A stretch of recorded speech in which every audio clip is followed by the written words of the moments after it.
Okay, you should be able to hear me now. I'm assuming that you can hear me because the little green lights are working. How about now? How about now? I'm going to have to start paying you folks to troubleshoot for me. Oh, it says all good. Okay, well, here we go. Like I was trying to say before, it's Chris here from the Whistle Stop Cafe in Muir, Alberta. I'm also the CEO or leader or grand poobah, whatever you call it, of Let's Talk Alberta. And have I ever got something really cool to show you? Check this out.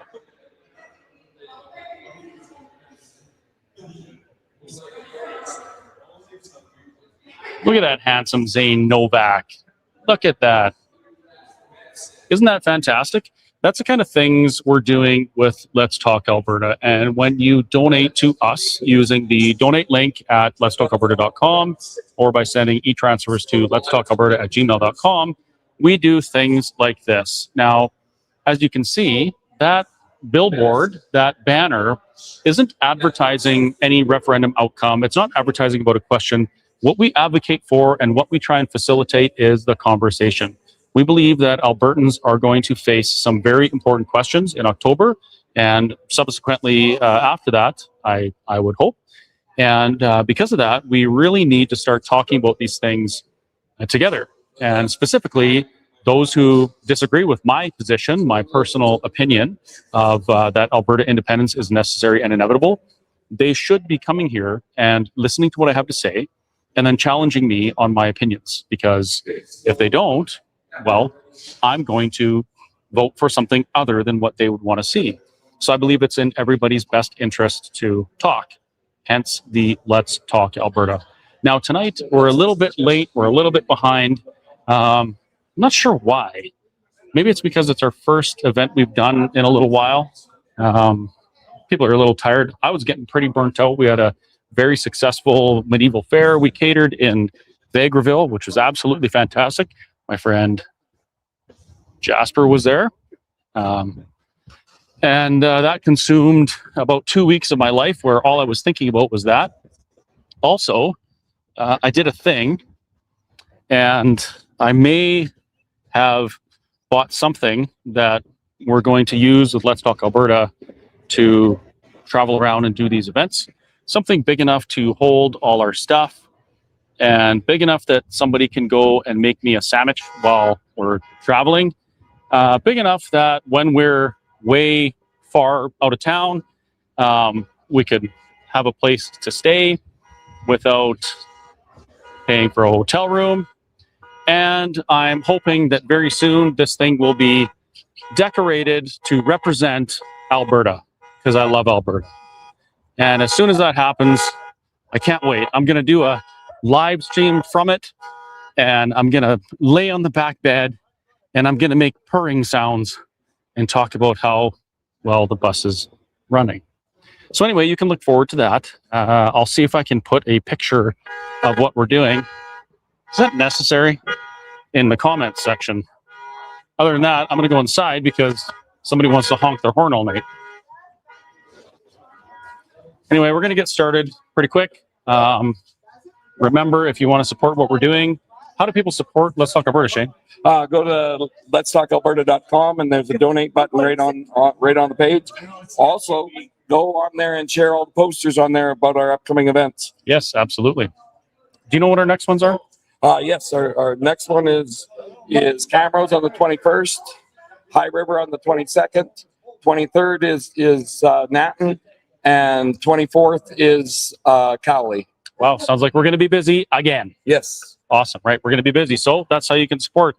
Anyway, I'm going to get you back on the thumbnail picture with the feeding the ducks sound, and we're going to get started, I'm hoping, very soon.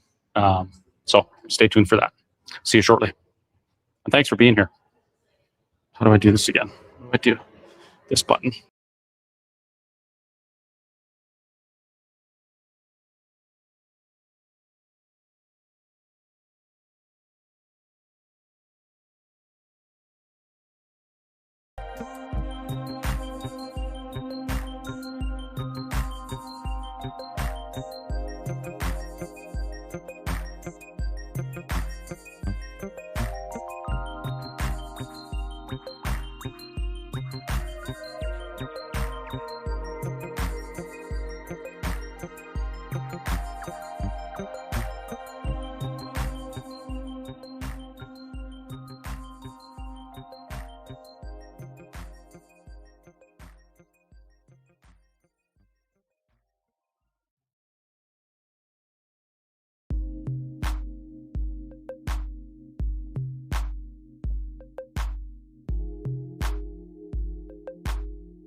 Tell me when.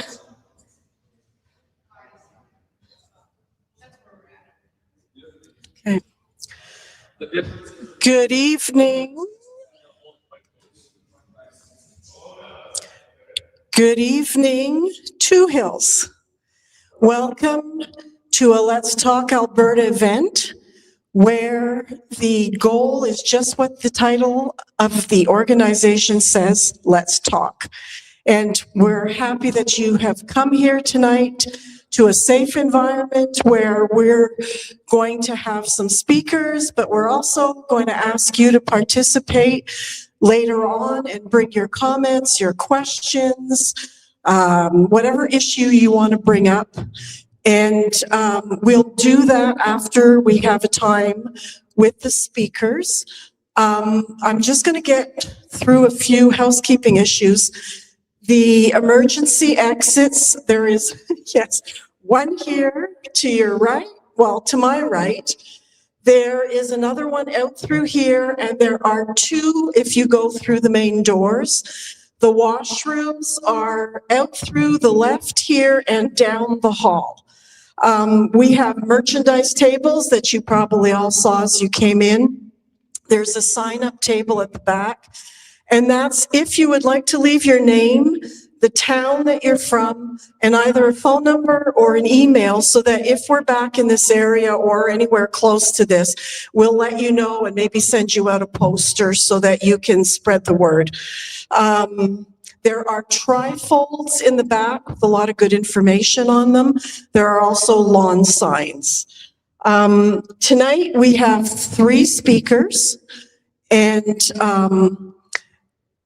typically we ask for all, how can I say, all viewpoints. Like we would ask people who are pro-independence, some who have another idea of what independence should look like.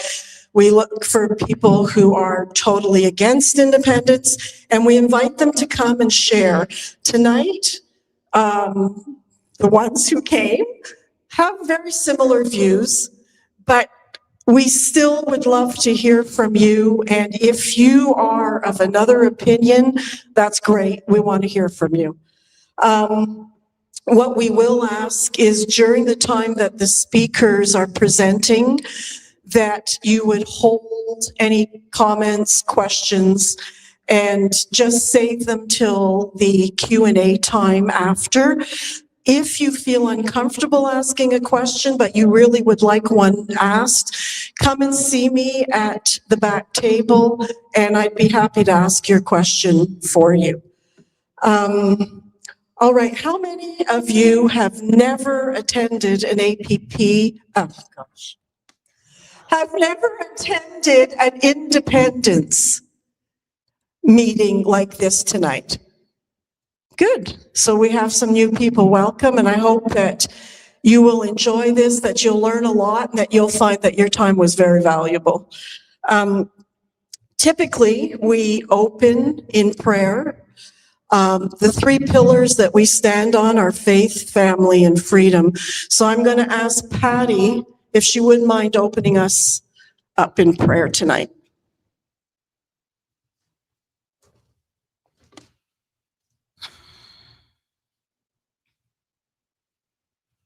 Father, we ask that you be here with us tonight. We ask that you give us peace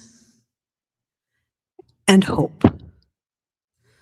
Sometimes in this world that we live in, we don't see much of either. We ask, Lord, that you give us an open heart and an open mind. You have asked us way back in Genesis that we were to be stewards of this land. And so we ask you, Lord, that you help us do that, do what you want with this province of Alberta. Help us to make it a place of joy to live in, a place where our children and our grandchildren feel safe and can grow up and do the things that you have ingrained in them that they would love to do. So, Lord, we ask that you be here tonight, that you give us open heart and open ears. And we just thank you for the love that you have shown us. In Jesus' name, amen. Is this really echoey? Yeah. Not much can be done? Okay. So are you introducing speaker? Okay. Okay. Well, okay, I don't know who it is. Okay. Are you announcing something, Christopher? Oh. Okay. Our first speaker tonight is a tour favorite.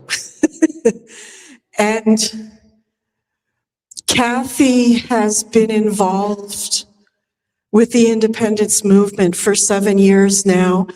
And she and another lady run Alberta Women for Independence. And that's a third-party advertising unit. Kathy brings a lot of passion to her speaking, and she has a lot of facts to share with you. And I'm just so proud to call her my friend. And so here's Kathy.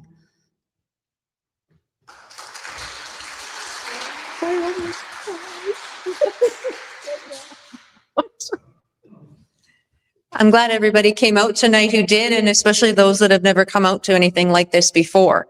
We've got some pretty significant decisions that need to be made, and this fight has been going on a long time, since even before we were colonized into being a province in 1905. Even before that, there was a want and a need for local representation and for Albertans who are very good at rolling up our sleeves and getting the job done without government interference, wanting to do that and struggling. And here we are all these years later, and it's incredible how far we've come.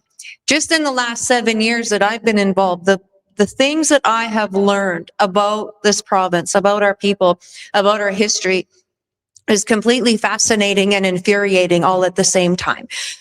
Fascinating because we really are a robust group of people who don't mind rolling up our sleeves and getting the job done without any trouble. We don't mind helping our neighbors. We don't mind doing the things that need to get done and not complaining too loudly about it, just kind of jest about it that we're maybe not happy or whatever. But at the end of the day, we all get together, we work hard, we play hard, we love one another. That's the good side. The bad side is no matter what we do, it's completely impossible to get Ottawa's attention. And that's on purpose. And that is what I learned that infuriated me. There are 2 times as many MPs in the East as we have in the West. Those are the folks we vote in. There are 3 times as many senators in the East as there are in the West. And that is pretty significant when you see it on paper and you actually see the numbers and how unbalanced it is. It really paints quite a picture and shows us that no matter what we do, we can't vote this mess out. It's impossible. And it's like that on purpose. It really is. I wish I had another way to describe it, but I don't. Come to the front. But I don't have any other way to describe it. It's completely on purpose and it's by design. And so here we are all these years later with a premier who has given us one heck of an opportunity that we have to make sure we don't miss. And when this referendum was announced, my friend Angela and I, who had already been touring the province for over a year, doing home meetings with people, we learned and discovered pretty quickly that a lot of people don't like going to the big rallies. They want to just talk about things in a more comfortable setting, in a more private setting in their homes. And so that's what we did. We facilitated these conversations all over the place, and we were able to grow the independence movement that way. And then when we saw that these referendum questions were coming, well, we had a decision to make. We thought, well, we can either be really careful about what we say so that we don't get in trouble, which was not an option, or we could just register as a third-party advertiser and be able to speak freely. And so that's what we did, is we registered as a third-party advertiser so that we could speak freely about the referendum, all the questions, and still continue to take the approach that we have. And that approach has been to continue with these home meetings. And now that it's summertime, we're just calling it politics on the patio. And that's what we do. We get together in people's homes, we talk, we've got a bit of a presentation, and I will run you through some of it this evening. One of the things that we have learned already is that with this referendum that's coming in October, most people don't seem to appreciate there are 10 questions that we're going to get to answer. All we really talk about is the referendum to have a referendum, and the other 9 are ignored. But the fact of the matter is we need to know about those other 9, because you're going to be asked to answer those as well. And they're pretty convoluted, and that's on purpose. Confused minds can't make a decision, so you'll just vote no. And if you vote no, then the government won't have to do anything. It's on purpose. So for example, the first question, which isn't too bad, it's not the worst one. Do you support the government of Alberta taking increased control over immigration for the purposes of decreasing immigration to more sustainable levels, prioritizing economic migration, and giving Albertans first priority on new employment opportunities? That's the first of 10 questions that you're going to be asked to answer on October 19th. You're going to be given 10 individual ballots that have these 10 questions on them. And if we're not familiar with them before we get to the ballot box, for some people, it's going to be a little bit overwhelming. It's also important to know, what exactly are we voting for? Well, with that particular question, we're basically voting to put Albertans first. And so I say yes. You vote yes to question 1. Let's put Albertans first. There's nothing wrong with that. There's nothing to feel bad about that.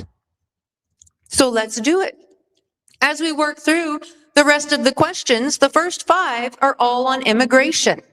All of them are all on immigration. That's first one is an example. Do you support putting Albertans first before anybody else gets to come here? Yeah, of course we do. The second one talks about provincially funded programs. Should people who come here, who are not citizens or permanent residents, have to pay their way? Yes. Of course they should. We would have to if we went anywhere else. Why should Albertans be asked to foot the bill? Yet for some reason, we are. And I don't understand that. And our infrastructure is collapsing as a result. You go into the cities and try to get into Emerge, and anytime at all, it wasn't as though the waiting times weren't long enough before. They're even worse now. And so we need to vote yes to these questions. The one that really gets me. Do you support the government of Alberta introducing a law requiring individuals to provide proof of citizenship, such as a passport, birth certificate, or citizenship card, to vote in an Alberta provincial election? That we're asking that question tells you there's a problem. That's why it's important to know what all of these questions are. Now, I've only given you a few examples of the ones on immigration, but I would like to encourage you to vote yes to all of them. And I've got a bunch of these little pamphlets here if you want to take one home with you so that you can read them and keep them handy for yourself. So that's just one part of what this referendum is going to be. Then there's another part. And these ones are constitutional questions. Now, these ones have a bit of a hook to them because, as I said in my opening statement, there are twice as many MPs in the East as there are in the West. There are 3 times as many senators in the East than there are in the West. If these are constitutional questions, that means we're asking the government of Alberta to open up the Constitution, and to do that takes 7 premiers representing 50% of the population. When you go through all of these questions, for example,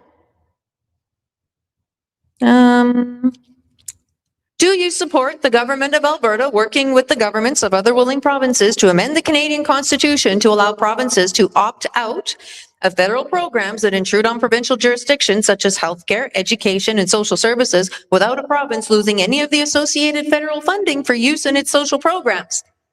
That's one of the questions. We would vote yes to that. Do you think other provinces would? No, because they're going to lose out. The minute Alberta takes control of anything, these other provinces are going to lose out. Which means that though we vote yes to all of these constitutional questions, which all have to do with choosing our own judges, abolishing the Senate, talking about equalization, we vote yes, nothing will come of it. I'm going to ask you to vote yes anyway. Please vote yes anyway, because this is the one time that your vote is going to count. It's going to send a message, not only to the provincial government, but also to the federal government that we're done. We've had enough. So questions 1 through 9, vote yes to all of them. Let's send that message to both levels of government. That's the purpose of it. And then the ones that we can do something about, which is the immigration, now the battle of political will come in, and when those pass with flying colors, which I'm hoping they do, we start the letter writing campaigns to the Premier, to our MLAs, and we say, hey, Albertans voted for this. What are you doing? How are you making this happen? What are your next steps going to be in the legislature? When are you going to start putting this in place? These are the things we have to be ready for in October. Now, the final question, which is the one everybody's been talking about, is, of course, the referendum to have a referendum. A lot of people were really angry about that we didn't get the question that we wanted. But when I heard about it, I saw it a little bit differently. The fact of the matter is we don't know what our numbers are. We don't know how many people would actually vote yes to an actual referendum on independence. This question is going to give us a really, really good idea without us having to risk losing it. Because if we lost it, it'd be a long time before we got the opportunity to do it again. So this is not a bad thing. This allows us to gauge where Albertans are at, what's going on, what's happening in our minds. Now that question is also a little bit confusing. Should Alberta remain a province in Canada, or should the government of Alberta commence the legal process required under the Canadian Constitution to hold a binding provincial referendum on whether or not Alberta should separate from Canada? I read that question out in one group and somebody yelled out, yes. And I said, okay, awesome. To which part? It's a 2-part question, right? This takes us right back to school and having to parse out all the sentence so that we've got that reading comprehension again. It's a 2-part question. You're being given 2 options. You may have seen the signs. Question 10, pick option 2. This is what it's talking about. Option 1 says, Alberta should remain a province in Canada. We don't want that. Option 2, the government of Alberta should commence the legal process required under the Canadian Constitution to hold a binding provincial referendum on whether or not Alberta should separate from Canada. That's the one we want. We want option 2. The other thing that this gives us is for those people who are sitting on the fence and are not sure, but they're sure not happy about how things are, they can vote option 2 to also send a message without the risk of starting or having voted specifically for independence. That's a nice gift to give to those people who are upset. It also gives the government an opportunity to act on those first 9 questions while we're waiting for them to pick a date for the real referendum, to see exactly how Ottawa is going to respond to the wants of Albertans, which will probably be exactly how they always respond to the wants of Albertans. They'll just simply ignore us or tax us in some way, shape, or form. But that's okay, because that too works in our favor. That too works in our favor. And then what we do is we say, Madam Premier, the majority of Albertans voted option 2. When is our referendum day? We want a date. We want a date. And we push her very nicely to give us that date. And then when we have it, we work like mad again to help people understand why on that one we vote yes. Now, there's some things that we also have to be mindful of with this referendum. Like I said, you're going to get 10 ballots. Each ballot has its own question. Each ballot will go in its own box. You read the questions, you vote yes on 1 to 9. When you get to question 10, the one that gets all of our cackles up, you just take your pen or your pencil and you very calmly fill in the box beside option 2. Do not feel that this is time to make a statement and cross out option 1. We don't want that, and put a big circle around option 2. You just spoiled your ballot. They can't count it. Don't do that. Just very calmly put a little check beside option 2, put your pen or your pencil down, and rejoice in the fact that you started the process to get us out of here. This is not a bad thing. What's going on with this referendum is not a bad thing. It's giving us an opportunity to be heard for the very first time. It's an opportunity that we cannot miss. And on October 19th, that is the day you do not stay home because you didn't feel like going. That is not the day you do not go because you think your vote won't count. For the first time ever, federally speaking, your vote is going to count because you're going to send a message. So I don't care who's playing hockey. I don't care if it's your kid or your grandkid playing hockey. You go and you vote. You're about to make history, much more than you realize. And that's a powerful thing to be able to do. There's lawn signs everywhere. There's big signs, small signs, all of that. Make sure you get one and you keep one. Because in a decade's time, the next generation is going to say, well, what was it like? You were there. What happened on October 19th? How did the world respond? How were people's attitudes and feelings rolling up to that? What is a TPA anyway? Why was that such a big deal? How come nobody knew what a TPA is and now they're popping up like dandelions? They're going to ask you these questions and you're going to be able to say, I was there. I participated. I checked that box for you. I've got the signs to prove it. I supported the TPA so that they could go around and get this done. And that's the other beauty of this movement. Every time I turn around, there's another TPA that is registered. And you know what? We're all supporting each other. It's not a race.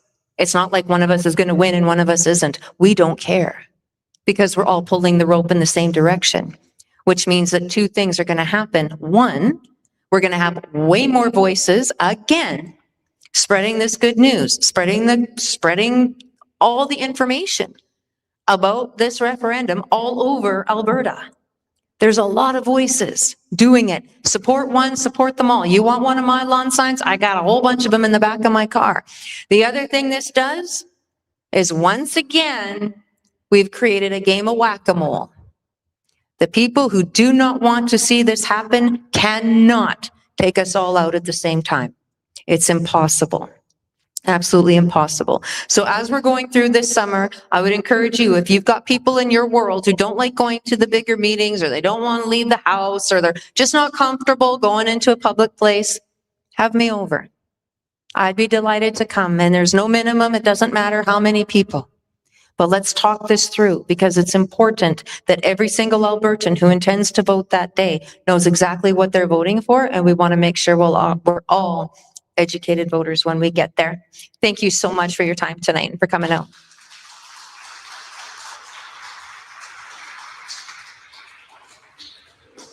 I don't know who the next speaker is.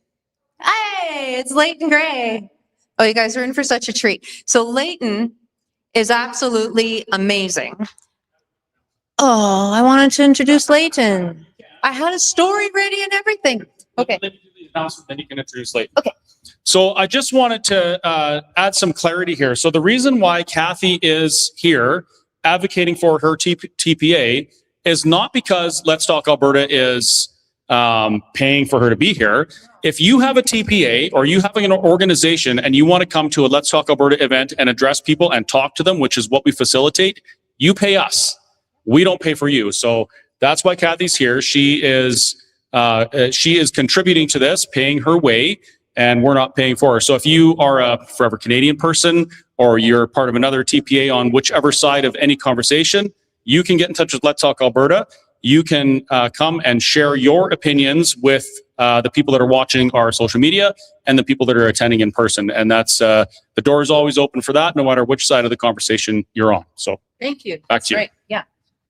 That would be awesome if a Forever Canada person came. I would welcome that so much, actually. I really, really would. I would absolutely welcome that.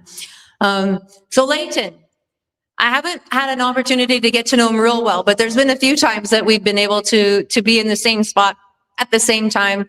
And one of those, the most memorable time for me was in Smoky Lake, where we were.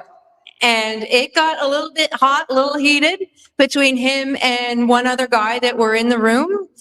And what was absolutely amazing to me, and it's a story that his ears have probably rung more often than not because I love sharing it, is how Leighton handled that moment. It was a moment between him and somebody else who was also Aboriginal. And they were kind of having this little bit of a scrap back and forth. And at the end of it, what was beautiful to me, first of all, was that the guy sitting beside me, who writes all these beautiful songs that they play before these events, Ben, he looked at me and he's like, "We need to pray." And I'm like, "Uh-huh." And so we did. And as we were praying, the level in the room came down, which was wonderful. What was even more wonderful is at the end, when Leighton went up to that gentleman, was a gift. It was very cultural. And for those of us who grew up in Northern Alberta, specifically, you know these things, right? It was very cultural. And Leighton offered him his gift of a hoodie and a book, I think it was, and a hat, maybe, all three. And the gentleman received it.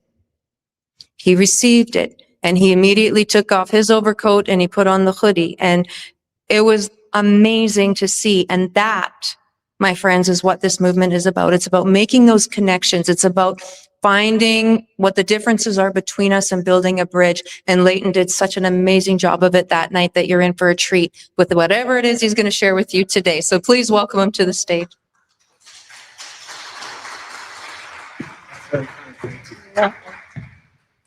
I think that's for sure the best introduction I've ever had. Thank you so much. It's great to be here.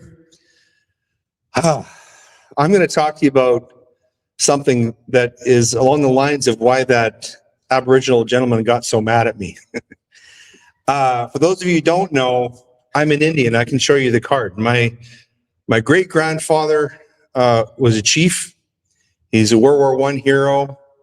He was a hockey player. He was court-martialed, and then he was reprieved because he actually stopped while they were marching back from Belgium from the front. They were marching through France, and there was a lady who was having a baby in the ditch. And my great-grandfather and another guy who also happened to be Indian, they were from the same reserve, Carry the Kettle Reserve in Saskatchewan. They stopped and they helped this lady deliver the baby. And so they were court-martialed, and then later on they were exonerated. He's a very interesting guy. My grandmother and her sister spent most of their childhood in Brandon Residential School. And my late father, Len, he was instrumental in helping Aboriginal youth get out of gangs, Indian gangs. And my dad was a gangbanger himself back in the 50s. It's a great story. He spent 2 years of high school in reform school, if anybody's old enough to remember reform school. So I got the street cred as far as my Indigenous background, but I tend to take a sort of a controversial stance. Very different than what we get from our friends in Ottawa. So what I want to talk to you about tonight is something that is painful. It's politically charged, but it's deeply important to the future of our province and to our country.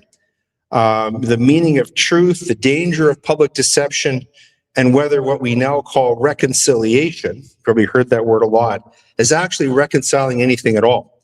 If you've been watching in the news, you know, these same chiefs who represent a fraction of 1% of Albertans, you know, they temporarily stopped a referendum, and now they're setting up a two-tiered system where they actually want to have a veto on whether or not we're going to get things like pipelines that are vital to the economic and social welfare of the entire country. And, you know, the big sort of controversial stick that they plant in the ground is this Kamloops hoax. And folks, it is a hoax. But back in May of 2021, we were told that the remains of 215 Indigenous children had been discovered at the former Kamloops Indian Residential School. And I can tell you my wife will tell you that as soon as this was announced, I said it's a hoax. She goes, how do you know? I said, because I was one of the blood-sucking lawyers who looked for every residential school in Canada. And if this had been true, one of us would have found it, okay? That announcement traveled around the world almost instantly. It became one of the defining Canadian stories of our time. Flags were lowered. Statues came down. People like Sir John A. Macdonald. Churches burned. They're still burning. 600 churches have been burned in Canada since 2018. That's a staggering number.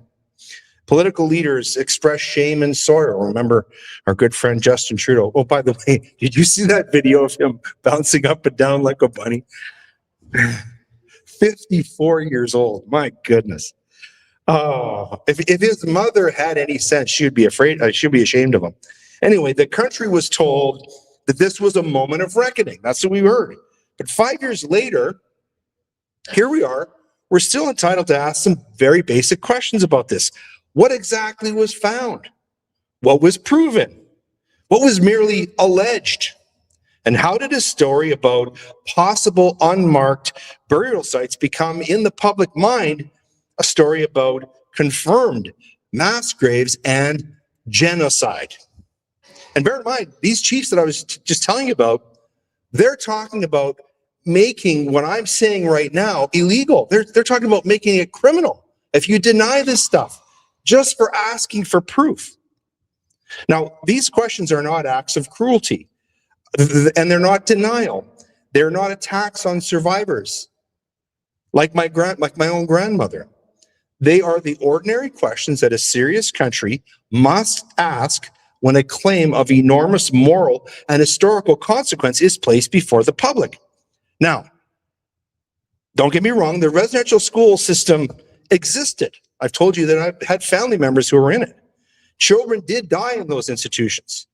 Unfortunately, children die all over the world, right here in Alberta, right here in Two Hills. Families did suffer, and church and state records confirm thousands of deaths over many decades. But none of that should be dismissed or minimized, and I'm not doing that. But acknowledging those realities does not require us to accept every claim made in their name, especially when those claims are presented as established fact before any evidence has been tested. Now, you can imagine, as a trial lawyer, this question of testing evidence is very, very near and dear to my heart. In fact, it's in my bones. This is how I think.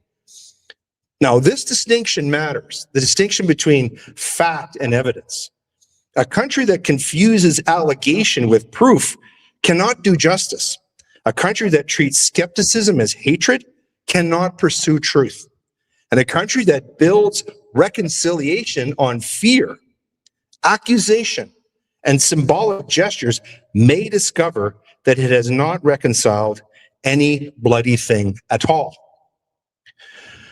The Kamloops announcement was initially described by Indigenous leaders with more caution than many headlines suggested. In fact, Chief Roseanne Casimir herself, she's the chief of the Kamloops Band, she stated that the site was not a mass grave, but rather unmarked burial sites that were, to their knowledge, also undocumented.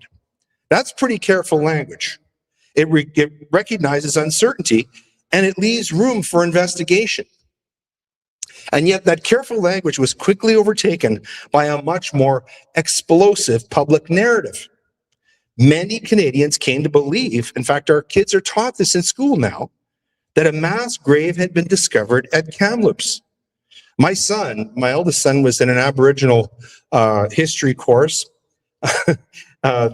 recently, and we spent a lot of time talking about the curriculum. This was actually in the curriculum. So they're teaching this to 12th graders in Alberta, that there are these mass graves. Polling has suggested that a very large majority of Canadians have accepted that understanding. In other words, the story that settled into public consciousness was not simply that ground-penetrating radar had identified anomalies requiring further investigation. The story became and is that murdered children had been found in mass graves. And this transformation did not happen by accident. It happened through repetition, through sensational reporting, through political amplification, and through the willingness of public figures to speak with certainty where certainty did not exist. And we've also seen how quickly public discussion became policed. People who asked for evidence were accused of denialism. People who questioned the language of mass graves were treated as though they were denying residential schools altogether. A proposal even emerged and is still on the table to criminalize so-called residential school denialism in a manner comparable to Holocaust denial. Now, I just want to flesh this out for you. Now, you all know what the Holocaust was, right? Lots of proof of the Holocaust, okay? Holocaust is real. Anybody tells you that the Holocaust didn't happen, they're nuts, okay? But what was debated in our Senate not very long ago when they were talking about Bill C-9, if you know about Bill C-9, that's going to criminalize what they call hate speech. The people in our Senate actually debated whether or not to treat residential school denialism, the stuff I'm saying right now, the same as Holocaust denialism. Okay? If that doesn't hit you hard, then I'm not going to reach you tonight. And that should alarm every Canadian, every Albertan who cares about the truth and about free inquiry. Because if the state can criminalize questions about a contested historical claim, then truth is no longer being pursued. It is being managed. It is being enforced. And enforced truth is not truth at all. One of the most troubling features of this story is the role of the RCMP. When the Kamloops announcement was made, reports about police involvement were confusing and contradictory. Some reports suggested a major investigation was underway. That wasn't true. Others suggested that the RCMP had merely opened a file and would play only a supporting role. That wasn't true either. Behind the scenes, there were questions about what the RCMP already knew and what previous investigations had already concluded. Now we get down to the truth. So this takes us back, and a lot of people don't know this. This takes us back to an earlier RCMP task force investigation into residential schools in British Columbia.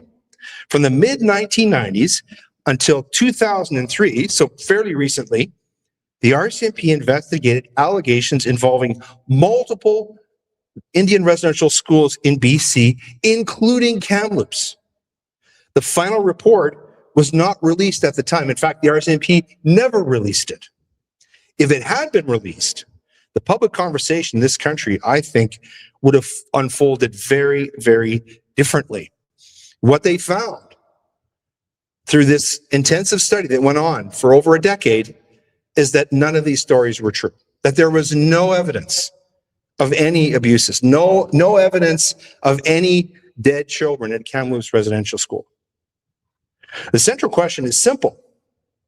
If authorities possessed information that bore directly on later claims, why was that information not made public when the country was being asked to accept those claims as national truth? Why did no one clearly state what had been investigated and what had already been found and what had remained unproven? These are good questions. Now, Canadians deserve clarity. We deserve clarity, don't we? Instead, we receive ambiguity, symbolism, and moral pressure. And that symbolism was most visible in the appointment and public role of Mary Simon as our Governor General. Her appointment came shortly after the Kamloops announcement was framed, only a couple of months. And it was framed immediately as a moment of national reconciliation. She had a significant public career, don't get me wrong, and a serious resume, but the public meaning attached to her appointment was overwhelmingly symbolic. Canada would now answer a moment of national shame by making the crown visibly Indigenous. Understand, the Governor General is our Vice Regent, okay? Second only to King Charles III. The question is not whether symbolism has value. It can. A flag, for example. Symbols can express solidarity. They can mark sorrow. They can point toward repair. But symbolism becomes very, very dangerous when it substitutes for truth. It becomes dangerous when it discourages inquiry. It becomes dangerous when it permits public officials to affirm contested claims under the authority of the state. When a Governor General speaks, she does not speak as an ordinary commentator. She speaks with vice-regal weight. I'm not commenting upon her girth. When she describes unproven claims as settled atrocities, she places the seal of the crown on a particular interpretation. When she characterizes scrutiny as denialism, which she did, she makes inquiry look like bigotry. Now, this is not reconciliation. That's political advocacy dressed in constitutional ceremony. And when later language quietly changed, when the strongest claims disappeared from official speeches without apology or correction, that damage remains. The public heard the accusation. The public absorbed the moral lesson, but the public never received retraction. And this is why the meaning of reconciliation matters so much. It matters to Canada, it matters to Alberta. If reconciliation means permanent accusation, it will fail. If it means symbolic capitulation, taking a knee, it will fail. If it means that one side must remain forever guilty and the other side forever aggrieved, it will fail. If it requires silence in the face of questionable claims, it will fail. So what does true reconciliation require? It requires truth. It requires humility. It requires the courage to listen to painful testimony, but also the courage to test claims. It requires compassion for those who suffered, but also fairness to those accused. It requires a shared commitment to reality. Now, for Christians, reconciliation has an even deeper meaning. It's not merely a political settlement or a public relations exercise. Christian reconciliation is the restoration of a broken relationship. It is the bringing of harmony out of estrangement. It is what God does through Christ, not because the guilty have earned restoration, but because grace has been extended. And if you want to look at a story in the Bible that depicts this very clearly, it's the parable of the prodigal son. Now, in this model of reconciliation, reconciliation is not achieved by humiliation. It's not achieved by endless accusation. It's not achieved by demanding that people confess to claims that they do not believe to be true. Where it begins is with truth. Repentance, where repentance is required. Forgiveness, where forgiveness is offered. And a genuine desire to restore a relationship. This is the kind of reconciliation that we need. Not land acknowledgments recited without conviction, not symbolic appointments used as moral theater, not criminal prohibitions against unpopular questions, and not reparations as a substitute for relationship. What we need is honest speech, careful history, mutual respect, and a willingness to hear more than one story about the past. As I told you, my own family reminds me why this matters. As I said, my grandmother was a Nakota woman who spent much of her childhood at the Brandon Indian Residential School. She lived to the age of 98. She credited the school with educating her, with teaching her Christian morals, and helping train her for nursing work. Her experience does not erase the suffering of others, but neither should the suffering of others erase her experience. And that is the point. A truthful national memory must be large enough to contain complexity. It must be able to say that some suffered terribly, some were educated, some were harmed, some were helped, and that many lives cannot be reduced to a single political narrative.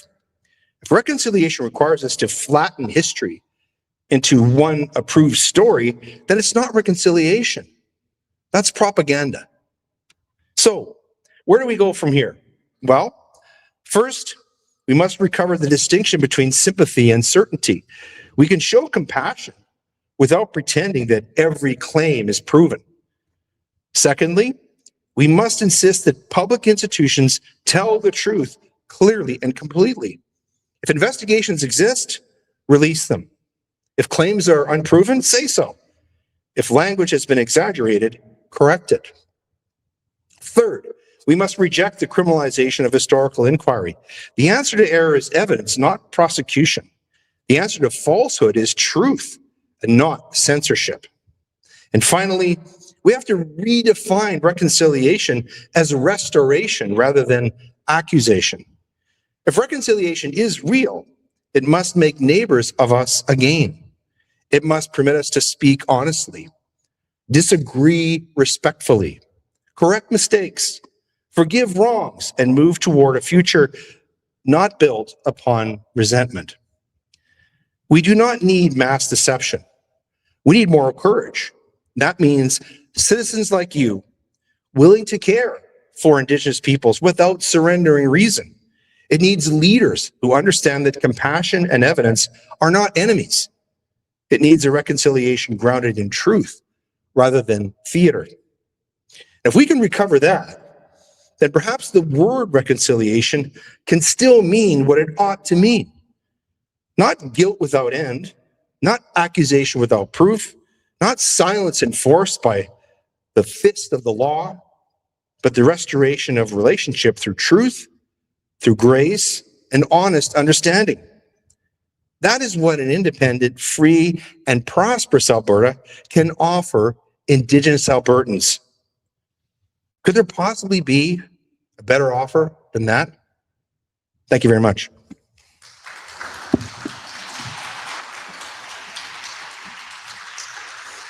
Now it's my privilege to introduce the star of our show, Chris Scott, fresh out of his new glitzy motorhome, coming forward in the blue shirt. Chris is a warrior for truth.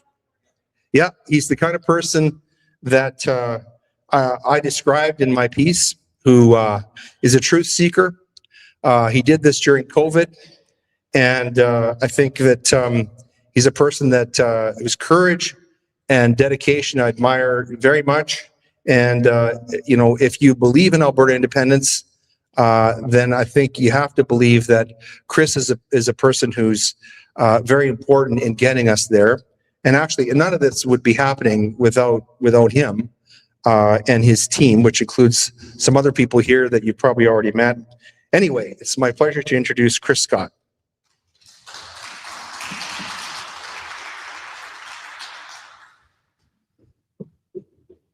Thanks. Just gonna get this out of the way.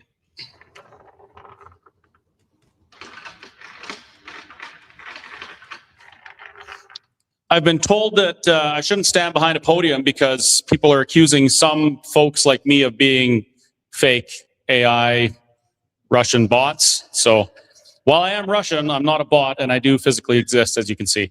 So thank you very much, Leighton, for that kind introduction, and thank you all for being here. As I listened to some of what Kathy was talking about and some of what Leighton was talking about, what I want to talk about has changed. As I'm sitting back there watching, like you folks are, I have these things going through my mind that I want to talk about. I deliver 4 or 5 different speeches on the way up as I'm driving, And I got to tell you, every one of those speeches in my mind changes the world, like literally across the globe. They are so profound, so in-depth, so wise. It's unfortunate that I can never remember them when I get up here, but I'll do my best. I want to talk about some of the things that I believe, some of the things that I know to be true. As Leighton describes some truths that are important for people to internalize, and as Kathy has talked about some truths that she wanted to get across, I want to talk to you folks about some things that I believe are true. The first thing is, and it kind of goes with how our meetings start. Our meetings always start with prayer. Have you noticed that? If we forget to do it in the beginning, we generally close in prayer. And the reason for that is I believe in God. I believe in the supremacy of God. I believe that we have something higher than ourselves that we can look to. I believe there's an example of morality and civility that we can look to that removes the necessity for us to look to ourselves for that. I don't believe that we can achieve the great things we want to do by looking to ourselves. I think we need to look at something bigger and better than us, and that is the one true God. I also believe that human beings are important. I believe in the sanctity of life. I believe we are created in the image of God with distinction and purpose. I believe that every human being is valuable, even though some of them, I will call them a dink. I'm not perfect either. They're still valuable. I believe that their lives mean something, and everything they go through is leading them to a place, at the end where it culminates in something. These are things I personally believe. I believe that society and individuals sometimes have to agree to have some of their rights and freedoms infringed on in order to coexist peacefully. I believe that. And I spoke with a reporter from the New York Times this morning at the Whistle Stop Cafe about just that. The question was, well, you went through all these things with the government. Do you not believe in government? Do you not believe that sometimes people have to sacrifice their rights for the greater good? And I said, of course I believe that.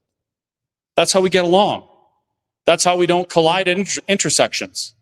That's how we don't lose our homes to people who just come in and say it's theirs. Actually, that happened to Shane and Bonnie with some property overseas. These are some things I personally believe. I also personally believe, and I know to be true, that Alberta independence is necessary and inevitable. And I love to talk about that, specifically with people who disagree with that notion. And the reason for that is that, if we're going to be asked this amazing question, this question of self-determination, or some watered-down version of it this year, maybe leading to something in the future, I think it's an important conversation.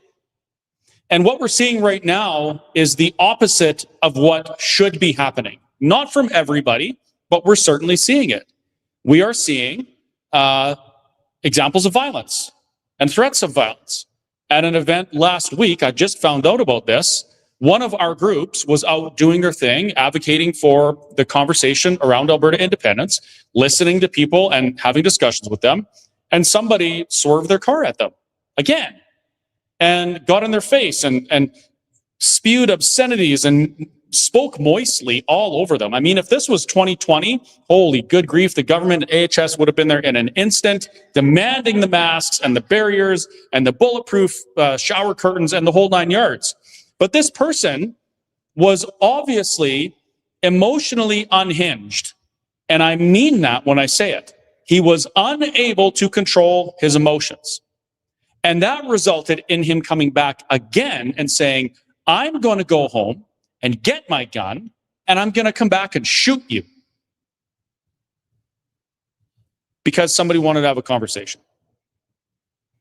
During the Stay Free Alberta signature collection phase, during that part of the campaign, somebody stuck a lit cigarette on someone's cheek for the crime of advocating for a future that they wanted to see in a democracy. And we see this more and more.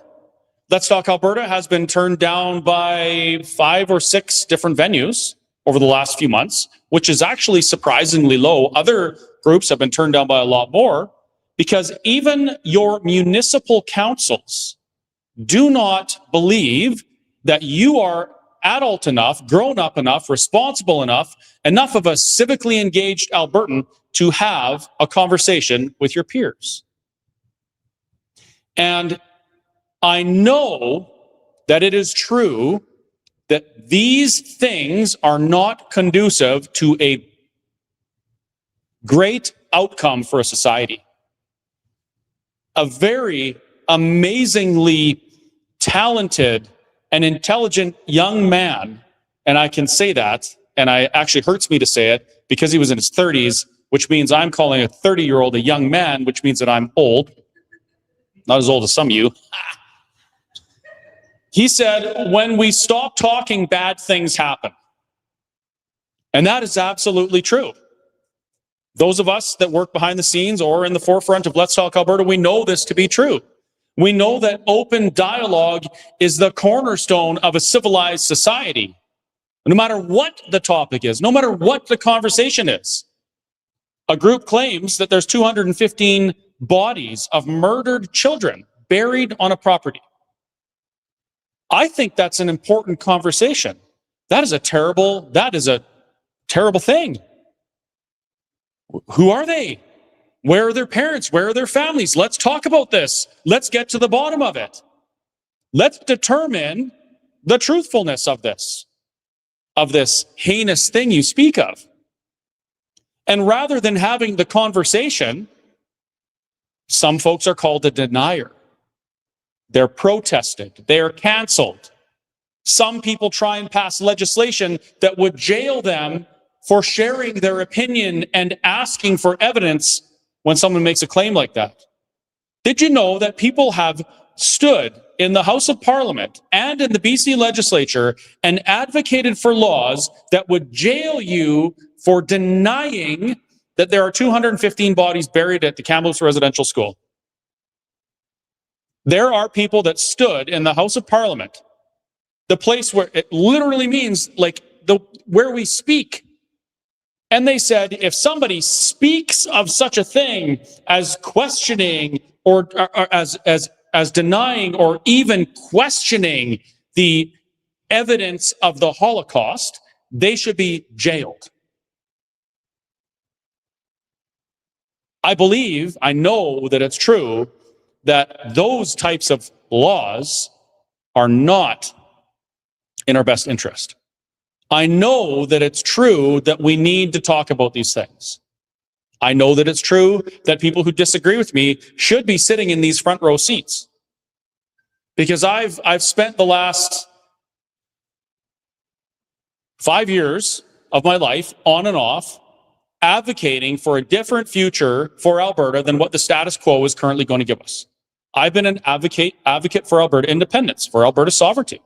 I've actually, and still, believe it or not, I'm an advocate for a sovereign Alberta within a united Canada. Did you know that? I just don't believe we can have it. So I've been traveling around for that long, interacting with likely, I would say probably in the hundreds of thousands of people by now, sharing my opinion, listening to what they say, hearing their concerns or their objections to my opinions, and then having a discussion with them about it. And 9 times out of 10, 99 times out of 100, I would say, 95 times out of 100, when we have that conversation, I bring them to my side. So if somebody truly believes that the status quo is the best outcome, the best future for Alberta, they should have their bums in these chairs and they should be challenging me. Not canceling, not telling a municipality, don't let him speak. Because we can't debate him. We can't win with the facts. He's going to win with his facts, and then our opinion is going to be invalidated. Don't make us fight for what we believe in. I want them to be here because I also want the best outcome for Alberta, for Albertans, for me, for my children, for my grandchildren that I'm going to have probably pretty soon because, as I mentioned, I'm getting old. And if I'm wrong about my opinion, my position that Alberta independence is necessary and inevitable and it is the best outcome Alberta could have, If I'm wrong about that and nobody comes here and tries to change my mind, nobody challenges me, I'm going to go in October and I'm going to make the wrong decision. How terrible would that be? What if I'm wrong? Come here and show me how I'm wrong. Prove it to me. Show me the evidence. Change my mind if you believe that the status quo is what's best for Alberta. And if you change my mind, I will be forever grateful to you if you lay out the evidence that leads me to the conclusion that the status quo is best for me and my family, because I want to make the best decision. That's what Let's Talk Alberta is about. That's why when we're prepared and not late and not after a 2-week hiatus, we have Canadian flags up here. We have Canadian flags on shirts in there that we sell. I sell people shirts with Canadian flags on them. I'm a capitalist. What can I say? Because I believe, and I am infinitely grateful for the blessing of living in a place where I can come up here and share my opinions, even if my opinion is so extreme and so consequential as to advocate for a new nation. I can do that because I'm Canadian. I can do that because this country affords me the opportunity to speak, even if it means changing the country. How amazing is that? I'm thankful I live here. I love that I live here. I just don't want to be governed under the same laws. That's all. So, that's really all I wanted to say is, I just want to really convey how important this conversation is and how critical it is that instead of trying to cancel each other, we get in the, should I not get in the ring? That implies some violence, but we get on the debate stage and we talk. And we make sure that we're learning and listening and teaching when we have to, so that we can have the best outcome. I'll close with this. Since 1990, there have been 38 new nations created. 38. So the idea of a region leaving its parent nation is not new. In the broad course of history, there's a lot more new nations than that. Nations rise, nations fall, new nations come up, whatever. But since 1990, about 38. 80% of those new nations happened with a pen and a paper after the people had discussions. Not a bullet was fired, maybe some punches were thrown, but people got up and dusted themselves off. They didn't have to go and stand at the doorway as their son or their daughter or both walk down to the road to get on a vehicle to go fight a war and never come back, to get that opportunity of self-determination, to answer the question of self-determination. Alberta stands to be potentially the 39th new nation. And all we have to do is talk about it. We don't have to fight. We might have to endure some cigarette butts or, some spit in the face, things like that. But we don't have to go to war. The country that we live in affords us the opportunity to answer the question of self-determination amongst ourselves. How great of a blessing is that? And as you ponder, the next few months and going into October, and as you're standing at the booth with those pile of ballots, the confusing ballots, that won't be confusing because you're going to learn about them before you go in.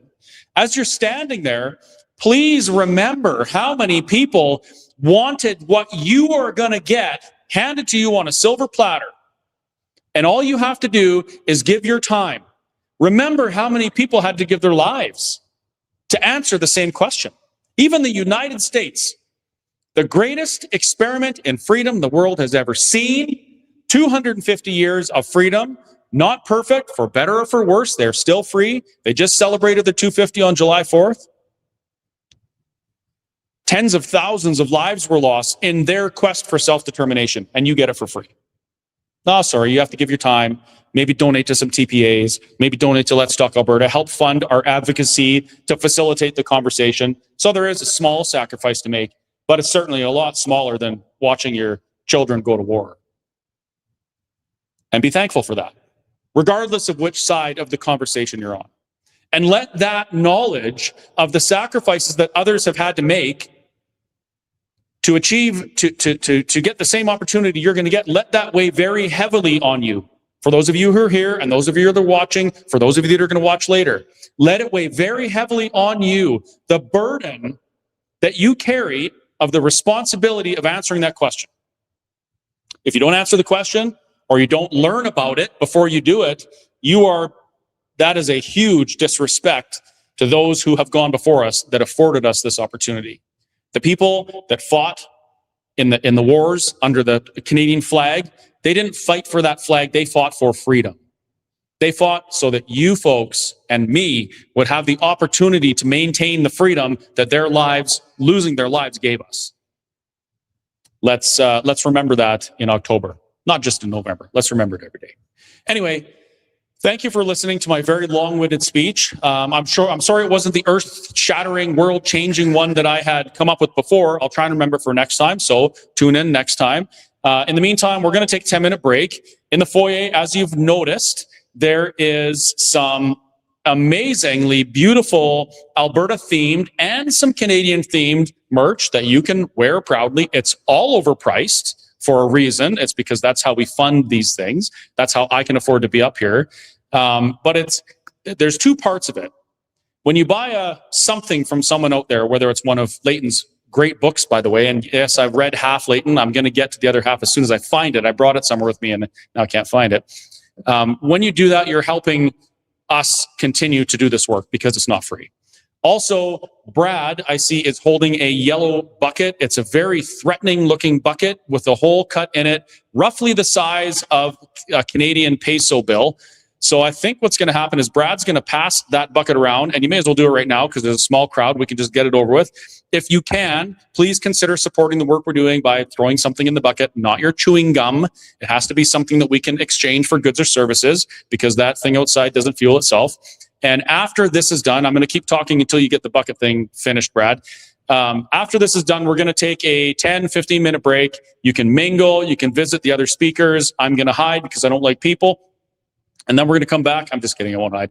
We're going to come back and we're going to not only answer your questions, but we're going to hear your concerns. If you have an objection or you have a concern about what an independent Alberta may lead to, I want to hear it. I want you to share your concerns with me and I want to talk with you about it. And that's what we're going to do. So that'll be after our 10 or 15-minute break. It's always a little bit longer. And for those of you watching online, you get to stare at the beautiful AI-created thumbnail of the Let's Talk Alberta Two Hills event and listen to that great music that I picked that nobody actually likes. And then we'll be back after 15 minutes. So please don't go anywhere. And make sure that you put your questions online in the comments section. Put question marks before it so we can pick out the questions and answer them effectively.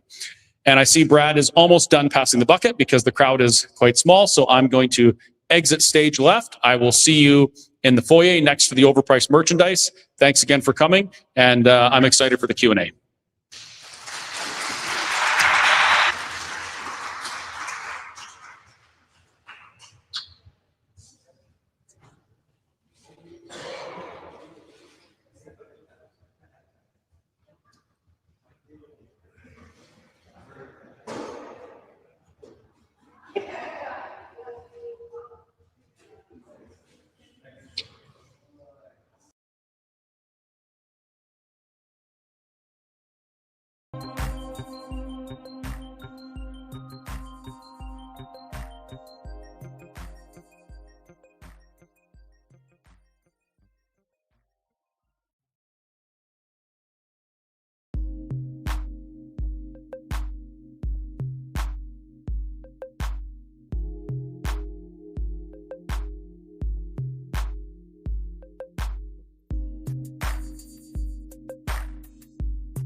this is more for.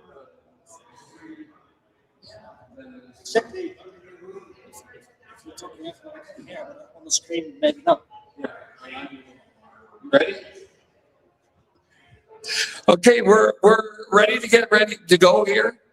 So if everybody wants to take their seat, but before we get started with the Q&A, I'm going to ask a couple of favors from both people in the audience and mainly the people that are watching online. We're needing to get a bunch of these signs out across the province, and they cost a fair amount of money each. So if you can at all donate, we need you to go to letstalkalberta.com, and there's a donate button there. Each one of these costs between $400 and $500 to get made. And so if you can donate, we would greatly appreciate it, and we can get our message out across the province. We need to have these on every major highway from Milk River to Indian Cabin. So if you can at all donate anything, please go online to Let's Talk Alberta, hit the donate button, and make a donation. It's greatly needed to get them out there. The other favor that I want to ask is that you go to Let's Talk Alberta, and all of our upcoming events, you grab the poster and you send it out to people that you might know in the areas of the posters there. And you get them to send it out to people that they know in the area. That is the only way we're going to get the message out there, is by word of mouth. It's what I call the shampoo method. And as you can tell, I know lots about shampoo, but it's the commercial from the 1970s, the Clairol commercial. You tell two friends, they'll tell two friends, and so on and so on. And we need to do that in order to get the message out there. So without further ado, we're going to go back to the Q&A. And the way it's going to work is you put up your hand, and Jasper will come around with the microphone, and he'll keep control of the microphone just so that we make sure that somebody doesn't go off cue. But if you have a question, please make sure that you come. And if you don't agree with us, make sure that you're the first in line. Here, I'll give the microphone to Jasper, and we'll get going. Perfect.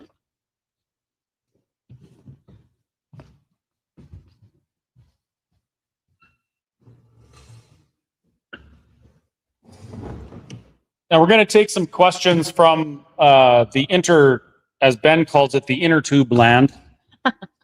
So if you find some on there, and remember, if you're watching at home and you have questions or comments, please put some question marks in front of the comment so we can see it on the stream.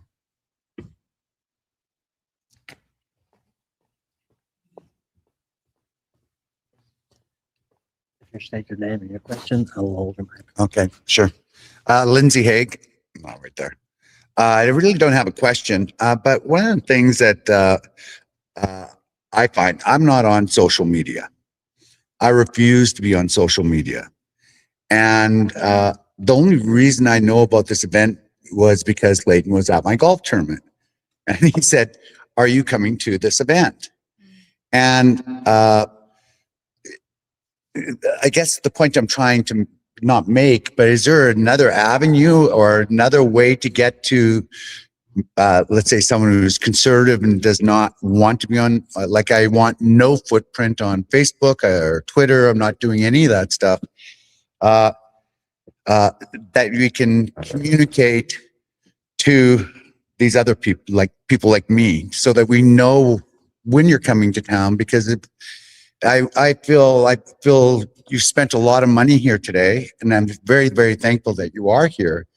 But given time and being able to network, I would think that we could fill the place up. But I don't know if we're getting the message across. That's a really good point, and we do get that question a lot. We do have other initiatives we do besides social media. We rely heavily on social media because we rarely have any money. That's what it all comes down to. One of the initiatives that we do is we create these interesting little trifolds. So for example, this trifold here, it's called Show Me the Other Half of the Bill. When Premier Smith went on the media and said, you know, Alberta independence is going to cost this, it's going to cost this per year, I was like, wait a minute, there's another part of this. So I sat down and I created basically a paper in a trifold form that we could use to distribute to people to get the real information out. Now, this is all great, and volunteers do most of, actually, like all of this work. So we print these off in a little office that I rented in Mirror, Alberta, on a printer that I bought on from Best Buy. And then we sit there and we fold thousands of these. And then volunteers go to Canada Post with stacks of them counted, and they do neighborhood mail-ins. The idea is that every time we do an event, the process that we would like to do is plan the event, book the space, do the social media, then do a flyer drop and printed in print media in that community, so that people who aren't on social media or people who, you know, maybe don't look at their social media very often see that there's the events. The problem, of course, is always money. I mean, to do a mass mail out to all of Alberta, I've looked at that before, and I think it was to the tune of $800,000 or $900,000 or something like that. So it's not cheap.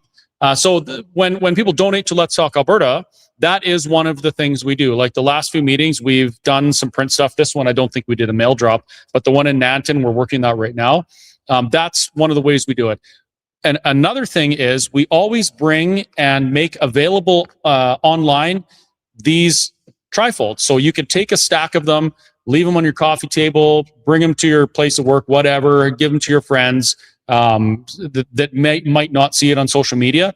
Some of them will read it and they'll be grateful for it. Some of them will rip it up and take the time to put it in an envelope, buy a stamp, put it on it, and send it back to me, which I found really interesting.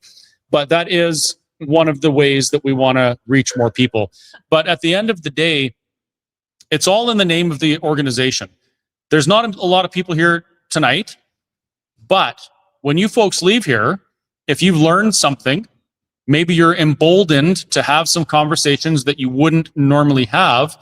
Each of you, what I would love to see is for each of you to go out into your network and start having the conversations. Bring the conversation where we can't bring it, because we can reach, you know, a small percentage of Albertans. We need to reach more. That means that the burden shifts from us and it shifts to you in some way. So because of that, it's great if you would take a handful of each of these different things. There's many different topics. You can use that as talking points in your everyday conversations. And in doing so, the more we start to do this, we kind of chip away at the idea that this is a taboo subject. Like, why is the question of self-determination such a dirty thing? Like, why are we considered dirty separatists? This is an exciting conversation and people should be willing to have it. So it's the ball is kind of in your court. So I hope that answered at least somewhat. Doesn't work. The other thing too, and I know you guys do the same thing, is on our websites. On our websites, we have, if you're cool with that, like I get, you know, not wanting to have a Facebook page and X and all of that. Believe me, I understand that 100%. If you're cool with checking out websites, all of ours will have where we are and when we're going to be there. It just is now that discipline to every Sunday night maybe have a look and say, okay, where's Chris going to be this week, or what's going on that week, or whatever. But that might be an avenue too. Here's an idea. And just so everyone knows, this microphone doesn't actually work. I'm only using it because it's got the live stream microphone magnet on it. That's why I'm speaking so loudly. If we had the budget that I wanted, which is unlimited. I mean, that's always a great budget. That's what the status quo side has, is almost an unlimited budget. If we had that, I would actually probably hire a media firm. And every single event we did, they would do the production of all of these things. They would do the mass mailouts, everyone in the community. They would buy the media spaces, all of those things. But I mean, now we're talking, you know, we're well into the fives, if not tens of thousands of dollars per event. And we just don't have it. We need it. And if there's any extremely deep-pocketed benefactors out there that wanted to support that, we're happy to do the work. So So we work with what we have. We don't have much, but what we do have that the other side doesn't is an absolute burning desire for the truth and to have the conversations.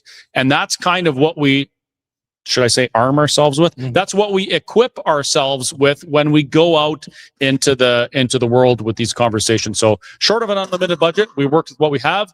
If you're out there watching and you're a billionaire, Elon, yeah, happy to be good stewards of your donations. Oh, he's the first trillionaire. Yeah, sorry. Yeah, oops.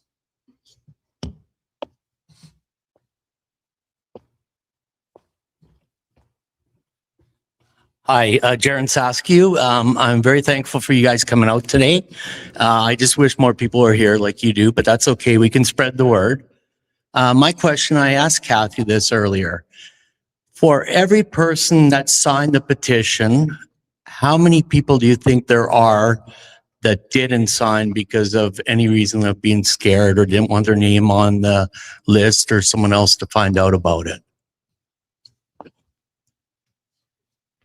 I have no evidentiary backing for this claim other than what I feel from what I've seen and heard in the last, since January, basically. My estimate is that maybe 1 in 4 or 1 in 3 even people didn't sign the petition compelling the government to put the referendum question to us for fear of repercussion from the government. And one of the things that I said, and the first time I said this was in Strathmore. I was speaking with my good friend Benoit Trudeau.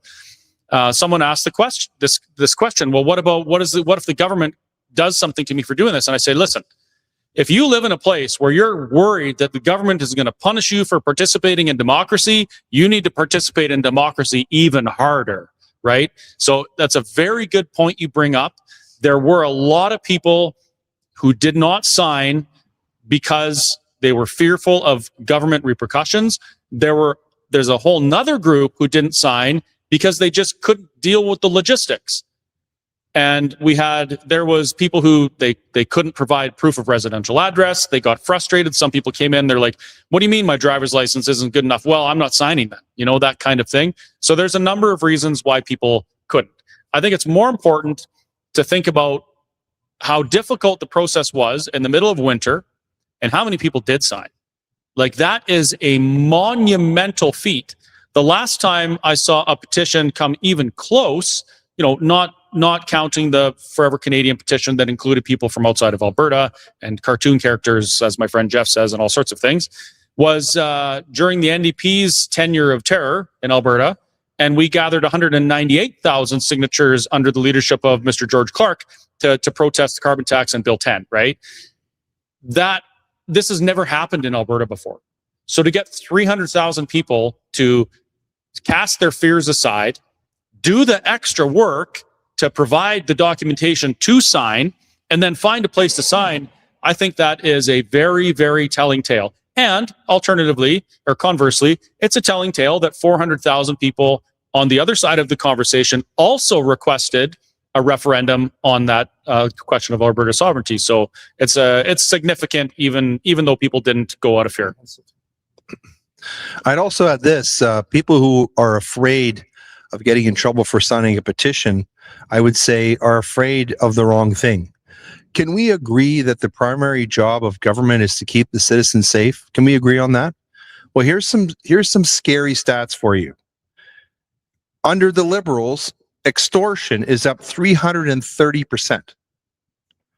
Hate crimes are up 258%. Firearms crime, 131%. Total sexual assaults, up 76%. Total violent crime, 55%. Homicides are up 30%. Homicides are up 30% in this country since 2015. So if people are afraid of getting in trouble for signing a petition, they're not staring at the right thing. This is becoming a very scary country. And if people saw these stats, and I hope that people out there in the interweb heard my voice, that alone is a very good reason for thinking about getting out of Dodge. personally, we also get asked the question, what will happen with an independent Alberta? What if this? What if that? What are we going to do? And I can't sit here and tell you that I have a crystal ball and I can foresee the future and I know exactly how Alberta independence would go, the new nation of Alberta. I'm not scared of that unknown. I am slightly fearful, or at least mostly distressed, about what I do know. And what I do know is that things like what Leighton is talking about are happening. Like the trajectory that we're on is not going up, it's going down. Things are getting worse. I know for certain that if something doesn't change, things are going to get worse. And I can tell you that because when I say this, I ask this question. If you put yourself in your own shoes 20 years ago, I know that sounds like a weird thing to do, but just imagine that you're you back in 2006. And somebody came to you and said, hey, in 20 years, the government's going to lock people in their homes, going to arrest pastors and business owners for the crime of shepherding their sheep and serving people coffee. Would you believe it? If somebody told you that in 20 years, you're going to have to attend church illegally in a clandestine fashion under the cover of darkness for fear of repercussions from your government in Canada, would you believe it? No. We wouldn't have believed these things are going to happen. Now think, what are you going to be asking yourself 20 years from now? If you picture 20 years from now, sorry for some of you that are older than me, do you believe that things will get better if we don't change course? No. Very few people believe that things will get better if we don't do something. Most people are, I wouldn't say fearful, but at least very concerned about what the future looks like. I believe that Albertans, if we can make the decisions necessary to be free and prosperous and get along, I think that we'll do a fantastic job of it as long as as long as we continue the conversation.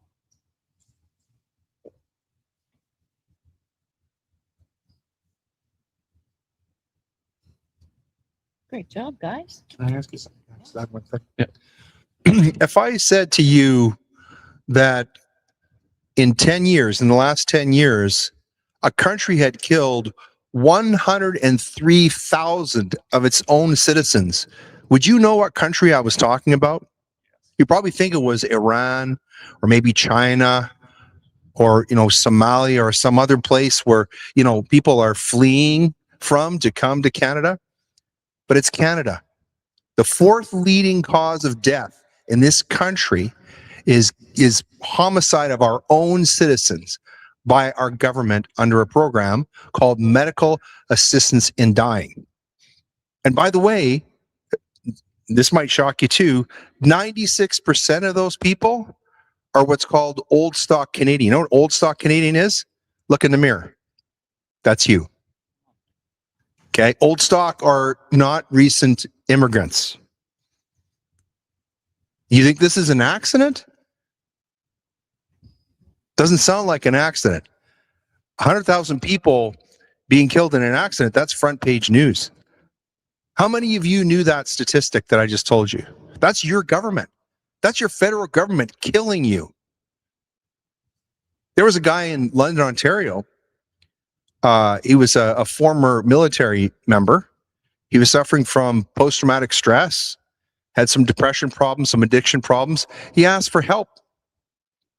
Somebody from the government met him in the parking lot of a Tim Hortons and convinced him to kill himself. And he did. They're killing people with autism. They're offering MAID to teenagers who are depressed. I don't know about you. When I was a teenager, I was depressed because I wanted to talk to girls and no girl would talk to me. I got over it. I got married. I had children, right? But the government wants to kill you. The government of Canada is a death cult. Liberal Party of Canada is a death cult. We have the most lax abortion laws in the world. And we are killing our citizens at a rate faster than any other country in the world. That's what we're talking about. I mean, if that isn't a good reason for Alberta independence, I told you those other stats. They want to take your guns. They're not going to protect you, but they're going to take your guns. You want to see where this goes? I recommend that you read the Rape Gang Inquiry Act report from Great Britain and find out what happened there. 250,000 English girls brutalized, traded, raped, sold, trafficked over a period of 50 years. And every level of government covered it up. All the way up to the Prime Minister. Keir Starmer was a prosecutor, covered it up. The police, the media, social workers, all the way down. That is what happens in a society that no longer values human life. And that's what we're dealing with the Liberal government in Canada. Sorry if this is scaring you. Actually, I'm not sorry. I hope it is scaring you. Because this is why we're here. It's not just about pipelines and lower taxes and equalization. It's about what kind of country we're going to live in. I mean, can you be proud of living in a country that kills its own people? I can't.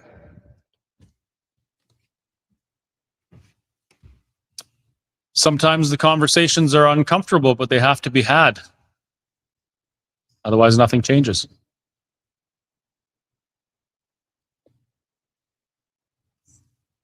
Has anyone ever heard the phrase awkward silence? No, me neither. Me neither. Jasper, is there any online stuff? Not really, but how can we support a TPA and can we get a receipt for income tax donation? How can you support the TPAs? You can find all of us listed online at the Elections Alberta website and do a little bit of homework on which ones you want to research or to support, only because all of us, no matter what side of the conversation you're on, are listed there. And some of the names on there might suggest that they're thinking the same way that we are, but they're actually not. So make sure you do a little bit of homework on all of them. And then typically you can donate to all of us through our websites. You will get a receipt, but it won't do you any good come tax time. You're given because you love us and you want to support us, not because you're going to get any tax benefit out of it. If you donate less than $50, I don't have to tell Elections Alberta about it. If you donate over $50, I do.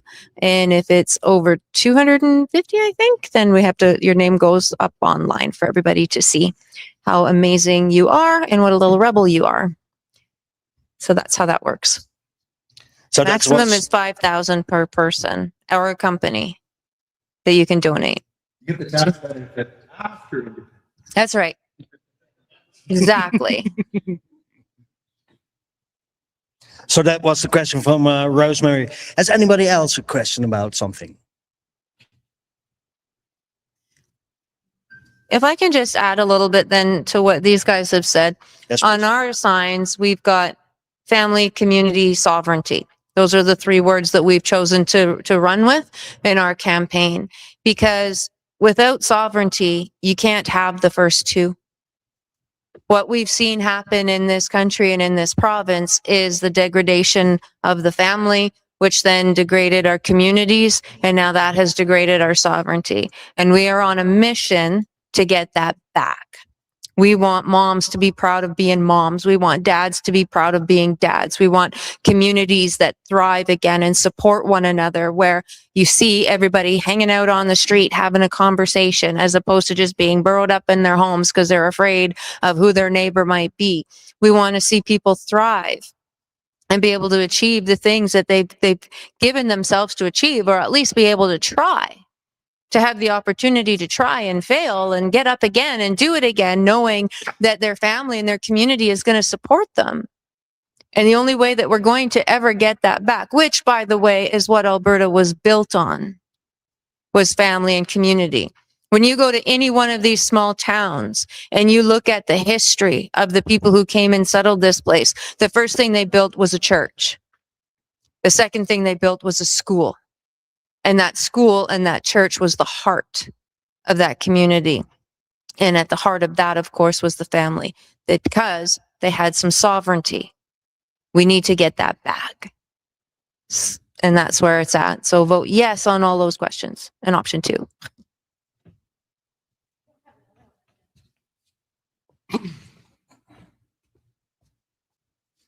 Hello.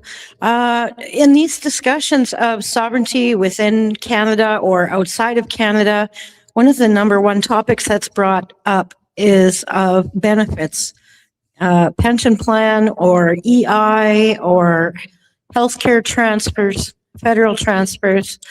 And I think it's worth mentioning again or addressing that once again, if you guys want to do that. What happens to those? They're afraid. That's a really good question, and it actually aligns with something that I meant to talk about before. Has anybody ever heard of a group called Forever Canadian? No, really. You've seen it, right? I actually am starting to really like their lawn signs. Do you know why? Well, no, this is really important, and it goes right along with what Bonnie's saying. I watched a man named Thomas Lukasik go in front of the media and online and tell people that if Alberta became independent, they would lose their pension, they would lose their mobility rights, they would lose their Canadian citizenship, and there was a couple other things. And I thought, well, that's interesting. I know those things aren't true, by the way, and I'm happy to discuss it. But then I started thinking, he's talking about these things, but he has a lawn sign that says Forever Canadian. Now, what does that actually mean? We're all Canadians, correct? Is there any way by which you can become un-Canadian? Well, apparently we are for wanting independence. I think that's the most Canadian thing ever, is to be pursuing self-determination, because Canada is a consensual relationship. Now, I'm a Canadian and I will always be a Canadian. That's a fact. Nobody can ever take that from me. Justin Trudeau actually cemented that. Pardon me. Justin Trudeau said it after the Supreme Court cemented that. There was one way previously, I think it was called the 1942 Act, where if you went abroad and you fought against Canada or their allies with the enemy, you could be stripped of your citizenship. Well, a man named Omar Khadr, he went and he did just that. And he came back to Canada and he was stripped of his citizenship. Well, he took the government to court and won. The Supreme Court ruled that no, once a Canadian, always a Canadian, forever Canadian, and paid him $10.5 million. So now when I see a Forever Canadian lawn sign, I am so proud of my newfound friend Thomas for finally admitting that you will always be a Canadian even if Alberta becomes independent. So I'm glad he's corrected that. On his other points, pension plan. Thousands of people continue to receive CPP payments who are living abroad. They live in France, they live in Germany, they live in Mexico, they receive their payments. There's a portability clause. The Canada Pension Plan is not an entitlement. It is a compelled investment that you own. And it's compelled because that's the only way anyone in their right mind would contribute to it, because that's how poor the return is. I'm serious. If you look at the return over your lifetime with Canada Pension Plan, your interest is less than inflation. I know we can all do better than that just by stuffing the money in our sock drawer, although I would never leave it there. I would spend it on a motorhome or something. So no, you wouldn't lose your pension. You cannot lose your citizenship. And what was the other one, Bonnie? Mobility rights. As a Canadian, you have rights guaranteed to you by the Charter, according to the Charter Rights and Freedoms, that are yours unless demonstrably justified in a free and democratic society. And I've experienced that before. So if you are a Canadian citizen, you have mobility rights, unless the government can prove that you don't. So this is why these conversations are important, because anybody on either side can get in front of a crowd and say something dramatic. If Alberta becomes independent, a meteor is going to hit your house and you're all going to die. And if you don't bother to have a conversation about it and look into it and get the facts, you might make a decision based on something that is patently false, just like the statements that Thomas Lukasik made about losing those things. Now, if Thomas presented me with something that he could back up with evidence and facts that compelled me to sway to the side of the status quo, I would love to hear it, as I mentioned before. I just haven't heard it yet. So a couple of things that I'd like to add. Myself personally, if they strip me of my Canadian citizenship, I'm good with that. I don't care. I really don't care. We are an absolute joke on the national stage. And so if they want to strip me of that, bring it on. Totally fine once this is all said and done. But for other people, it matters, right? And we need to acknowledge that and appreciate that and respect it. With regards to the CPP, I am under no illusion that Ottawa is going to be nice during these negotiations. None. Zero, zip, zilch. Here's the numbers, rounded. Okay, not down to the loony. These are rounded. Albertans pay in $9 billion with a B dollars per year in CPP. If it is doing so well, perhaps people need to start asking themselves why it is the federal government thought they needed to take a second payment. You now have CPP2 on your pay stubs. Sorry, I'm self-employed. I never remember what these things are. But anyway, you now have 2 payments. So if it's doing that great, why do they need more of your money? So anyway, we pay $9 billion in. Albertans, our seniors, receive back $6 billion.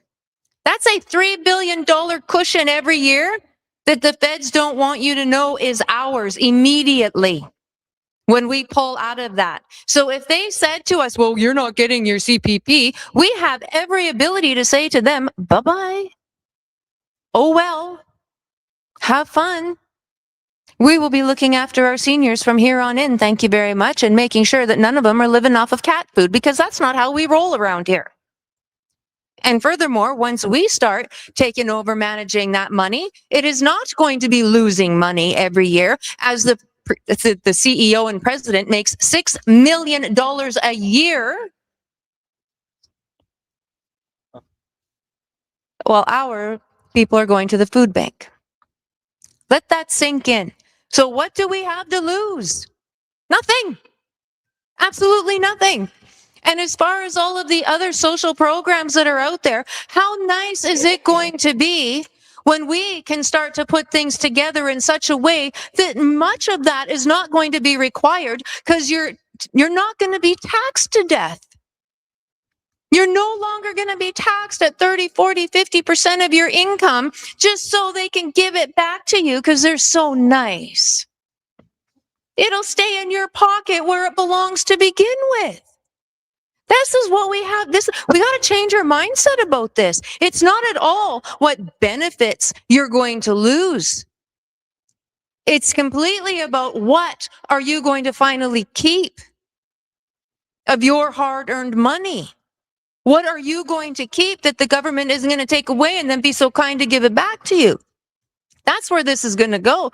And if I have anything to say about it, I would also submit to you that anybody's pension should never be taxed. I think we've been taxed enough by the time we retire. Every penny goes into your bank account. It stays there to be paid out however you want, whatever you want to do with it. So this is the thing. They want you to think this is scary. This isn't scary at all. They don't want you to know how good you're going to have it. That's the thing. And I'm not saying overnight that that's going to happen, but once the dust settles, man, oh man, we're going to have to get the blueprints for that wall that Trump built, because people are going to be coming in here from everywhere. That's what's going to happen.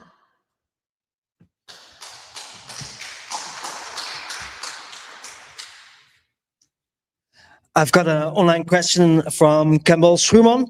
The question for Chris or Leighton, can you speak about the recent Alberta Bill 22, Animal Right Bill? I didn't hear that. The Bill 22, the Animal Rights Bill. Yeah. Do you know anything about it? I haven't, honestly, I haven't dug into it enough to comment on it. The question is about the recent changes to it's an animal welfare bill. I believe it's Bill 22. I have heard from the pro side that they like it because it allows the government to take care or intervene when animals are in distress. On the other side, the opposed, they see a major intrusion or a potential intrusion onto farms, all sorts of things. So this is a real double-edged sword, and we see this often in legislation that's enacted under the guise of safety or doing something great. Many times most of the times, baked into it is something that gives the government a little more control than they had before. And the problem with that is once the government gets control, it is very hard to get them to give it up.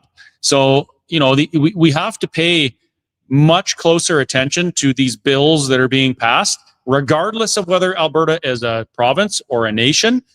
This requires civic engagement. It requires people to first start talking about these things. Why are you a proponent for this bill that has this wording? Why are you opposed to this? And then we come to a conclusion and we advocate for it. This is just a prime example of something that's important for Albertans to talk about, and an example of why it's so important to be civically engaged, even in a new nation of Alberta, because it is possible that we could go to all this trouble. Alberta decides to be independent. We have a constitutional convention. Our constitution ends up crappy because not a lot of people are involved and the tyrants have their way. And then our government is crappy and the legislation is bad. And all of a sudden we're living under communism. That could happen only if good people fail to stand up. So it's important to be engaged with these things. Great. My impression of that bill is that part of the thinking behind it is in reaction to what happened with the BC ostriches. And so constitutionally, under section 9213 of our constitution, property and civil rights are in the exclusive jurisdiction of the provinces. Of course, the federal government is constantly overreaching. And so what I see Bill 22 viewed in its best light is it's more of this sort of push and pull between the province and the federal government, trying to keep the federal government in its lane, which has been one of the mantras of the Smith government from the very beginning. I think the first bill that they passed was the Sovereignty Act. And what the Sovereignty Act does, it doesn't do anything new. It's nothing new under the sun. But what the province is trying to do constantly is tell the federal government to get in its lane. So I think that was part of the thinking behind Bill 22. But hopefully that helps. I just had a bit of an epiphany. I think that's the right word. Or maybe that's an embarrassing word to use. I don't know. If Smith truly wanted Alberta to be sovereign within a united Canada, rather than passing Bill 22, that's a double-edged sword. Do you know what we should have done? We should have done what Quebec does. Did you know that the CFIA does not operate in Quebec? Quebec manages their own food inspection agency the way they want it. Yes, they have to meet federal standards, but they will not have federal CFIA agents going onto their farms and slaughtering their animals. They won't. Because they act sovereign. They've taken control of almost everything they can within the Constitution. That's what sovereignty is. And I'll share with you, one of my frustrations with the Smith government is that they haven't done any of those things. If you truly believe in Alberta's sovereignty within, according to the Constitution, you immediately start taking control of the things that you do. But the second thing they did after Bill 1 was Bill 2, which put a referendum question in the way of an Alberta pension plan, which under the Constitution, Smith signs a letter or signs a piece of paper. They debate legislation. They pass legislation with the majority government, and we begin the process to an Alberta pension plan. Instead of doing that, which is sovereignty, the government put a referendum question in the way, put it on you folks.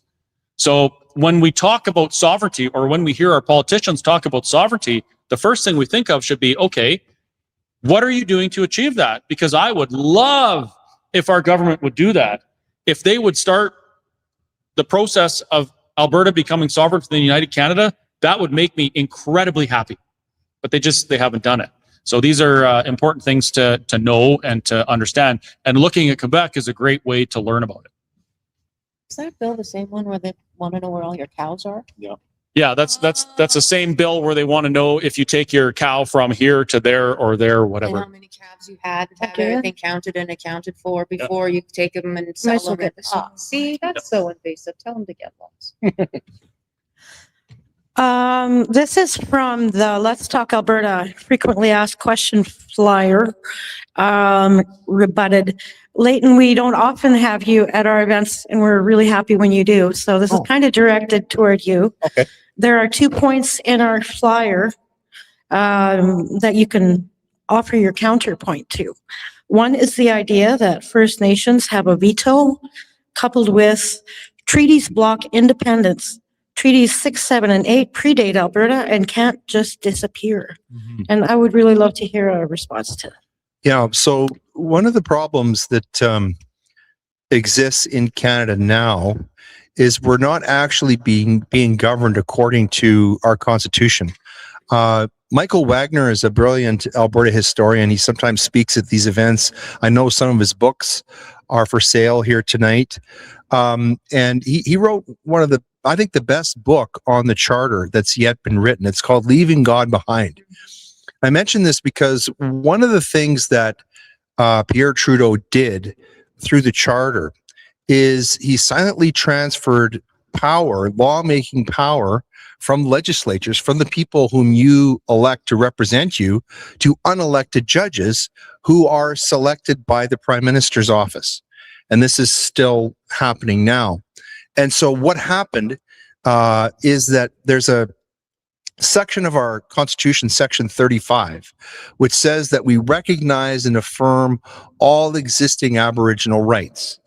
And what the court has done, the Supreme Court especially has done, in a series of cases going back to one called Delgamuckw, say that 10 times fast, in 1997, and a series of cases following, is what they've done is they've breathed into that section the idea that the treaties are constitutional documents. And it's a trick of legal reasoning that they've done, but they subscribe to a theory of interpretation called the living tree. So what they think is that they are really smart, they know the law, and so they know what's best for all of you. So even though they have no mandate from you, you never elected them, we never had a referendum on what the treaty should be or what they should mean, they think that what's best for Canada is that First Nations people should have a super priority within Canada. And it's created a monster. In fact, I wrote a piece for my show, if you want to read it, where I go into detail. It's a play on words. I call it Juristic Park, because these judges are doing the same thing with the law that those scientists do in that movie, where they decide that they're going to bring back the dinosaurs, right? Well, you know, the court, our Supreme Court especially, doesn't seem to understand that even though they have the power to do certain things, there are times when they just shouldn't do it. And this is why this sort of constitutional veto, we see this sort of expanding power. It's all dates back to Section 35 and the way the Supreme Court has interpreted it. And basically what they're saying is that now, suddenly, these treaties are part of our Constitution. I don't think that is legally correct. I know Canadians never voted for this, but it's just one of the ways that this court, especially the Supreme Court, is amending our Constitution and creating rights where they never existed before. You know, and they've done it in many different situations. And unfortunately, this is a good example of what Dr. Thomas Sowell says. If you know who Dr. Thomas Sowell is, probably the greatest living intellectual, 96 years old, still sharp as a tack. He says one of the worst things that we could possibly do as a society is give power to people who pay no consequence for their bad decisions. And I say that succinctly to our Supreme Court of Canada. It was a bad decision to interpret Indigenous rights in this way. And the worst part of it is, and I talk about this a lot, is it sets Indigenous peoples in opposition to all other Canadians. And that's the worst possible thing that could happen. We're all, listen, I'm an Indigenous Canadian.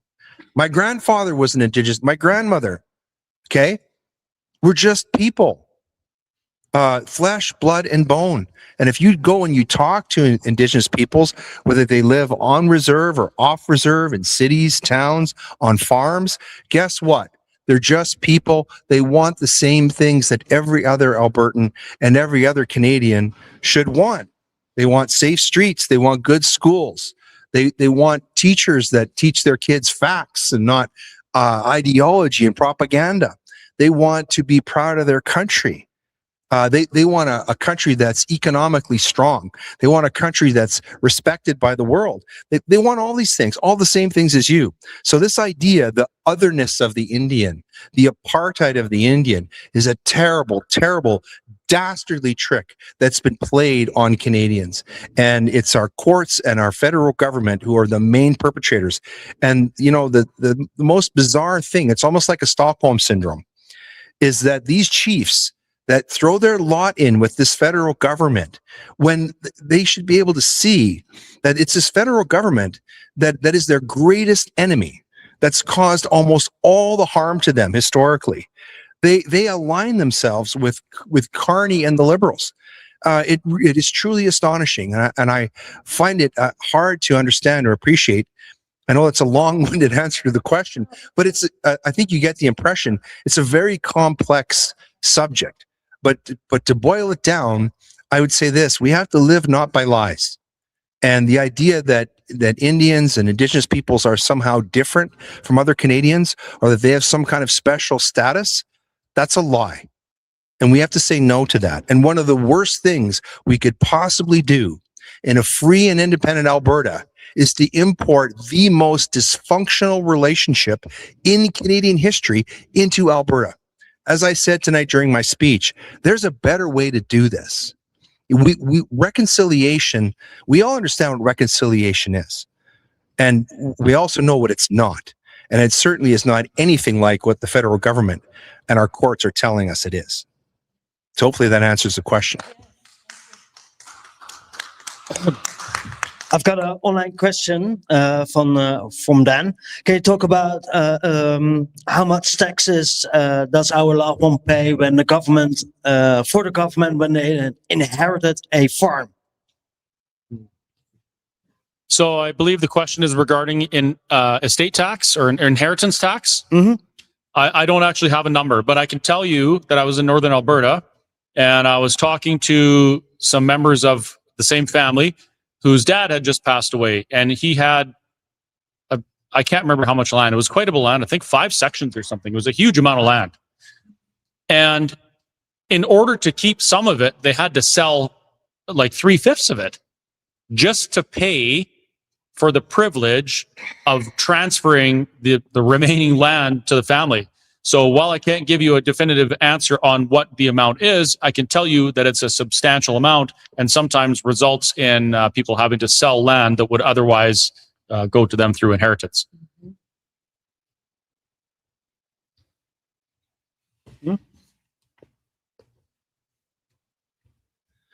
There's a question here about my thoughts about the Let Alberta Decide program. This is the one that Keith Wilson is involved in. I don't support that, and the reason why is this: I'm suspicious of people who tell us that there are leaders. I think that one of the most important things that we have to do as Albertans, as part of the independence process, is we actually have to let Albertans select their leaders.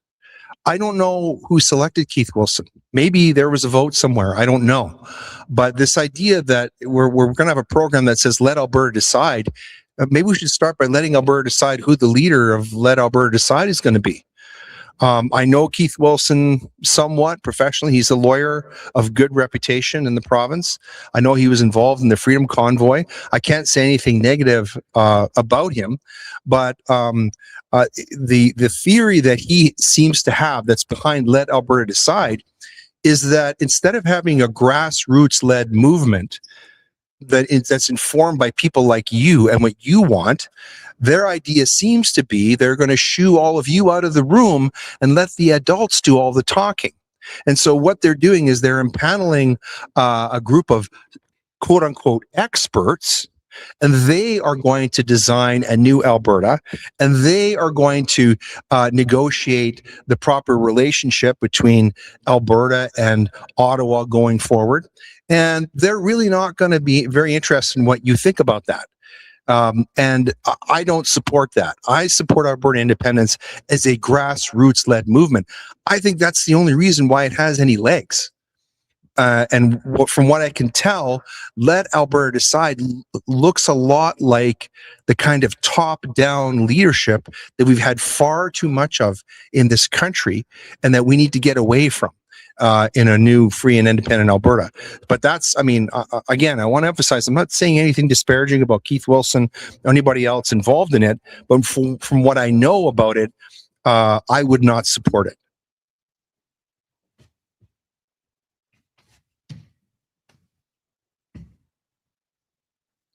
That's all? That's all. I think I saw a comment about like, share, and comment on the live stream. So, well, like, share, and comment on this stream. Well, thank you for doing this. Can I say just one more? Of course. And again, I don't want to frighten you, but I want to leave you with something to understand kind of what we're dealing with. Okay. In 2019, when Justin Trudeau was our prime minister, it was revealed that CSIS destroyed a Cold War dossier on Pierre Trudeau, a decision that stunned historians who argued that the file had significant archival value. So what am I saying here? Well, in the 1950s, Pierre Trudeau was regarded as a communist. And back in those days, that was a really bad thing. So our Secret Service was keeping an eye on him. This is long before he entered politics. But Pierre Trudeau was a communist. He was a communist then. He was a communist while he was our prime minister. While his son was in office, he destroyed the dossier showing about all of his father's activities. But here's where it gets really interesting. People ask, well, you know, what's Ottawa prepared to do to stop Alberta independence? Well, one of the things that was in that dossier was that Pierre Trudeau's office operated a secret anti-sovereigntist spy unit known as Fanten or Vidal Group in the early 1970s. Now he's the prime minister. He's got a secret spy group to monitor the Quebec independence movement, bypassing official intelligence protocols. So he set up his own secret service to spy on Quebec sovereigntists. So if you want to know what Ottawa is prepared to do to stop Alberta independence, hopefully that gives you a little vignette from history that shows you what this government in Ottawa is prepared to do, how low they can stoop. And now that I've scared you, I just want to leave you with a Bible verse. And I love this one because this is from 2 Corinthians chapter 7, verse 14. I love this one because it's about, I think it captures the spirit that we should all have about Alberta independence. And it reads, if my people who are called by my name shall humble themselves and pray and seek my face and turn from their wicked ways, then I will hear from heaven and I will forgive their sin and I will heal their land. And I'm praying that God is going to heal our land, especially the land that's here in Alberta, our oikos, our home that we love and we cherish. Thank you.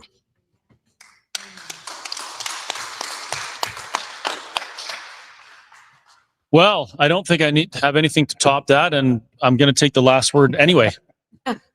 But yeah, if you don't mind, please give us a hand. We'll get those chairs put away, file out in an orderly fashion, picking up all of the merch out there on your way out. Just kidding.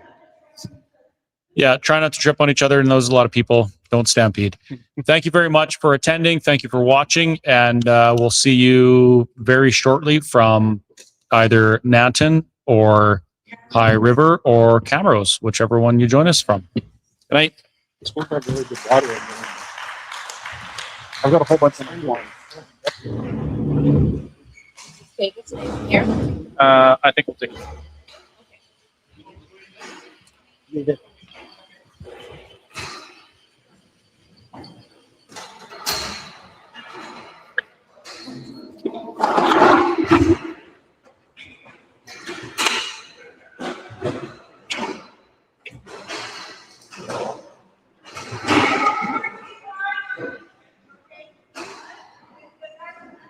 Well, there you go, folks. Another Let's Talk Alberta event, this time from Two Hills, Alberta. Thank you very much for watching. And I see my friend Nadine is in the comments. I was supposed to go visit you today, Nadine. I'm sorry. I got held up by a reporter at the Whistle Stop Cafe, and my day got away from me.